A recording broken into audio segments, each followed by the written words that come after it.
yes, you have touched on the biblical point of view as well.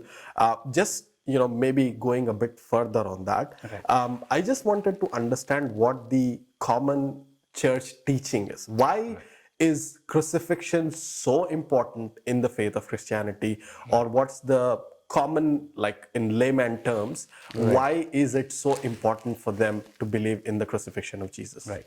Now, this is very, very interesting aspect, brother, because the church teaches that, as I said, the popular narrative within the Christendom or the church teachings is that Jesus, peace be upon him, he came to take the sins away of the mankind, and he died on the cross because it required what you call a sinless soul to die and take the burden of sin. And that was none other than Jesus, peace be upon him, the begotten Son of God, according to the Christian belief. So Jesus, peace be upon him, he took it upon himself and he died on the cross. And because of his death, the sins of mankind can be forgiven. And because he died on the cross, he then came back to life in 3 days, so he was resurrected. So the crucifixion and resurrection goes hand in hand. Without crucifixion, there is no resurrection. And if there is crucifixion but no resurrection, then it defies the purpose. So there is crucifixion, and then happens the resurrection, that Jesus died on the cross and then he rose back to life. Now this, from the Christian perspective that is being taught, is the entirety of Christianity is dependent on the crucifixion of Jesus, peace be upon him. And this is one of the statements that is also quoted in the Bible.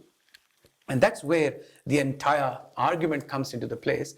In 1 Corinthians chapter 15, verse 14, Paul, whose original name is Saul, however, with the Latinized version of the Bible, he's referred as Paul. Now, Paul says in 1 Corinthians chapter 15, verse 14, he says, if Christ be not risen, then our preaching is in vain and your faith is in vain. So he puts, as you can call all apples in one basket. So he's put the entirety of Christianity into one single shot. And he says that if Christ is not risen, if he does not get resurrected, then there is no point of preaching this religion and there is no faith. Your faith is wasted. It's nothing but, in American English, you can call it garbage. So that's what it is left with. So this is the importance and necessity of belief in the act of crucifixion, in the concept of crucifixion within the churches. If somebody doesn't believe, then just there's no point of being a Christian. That is how serious it is.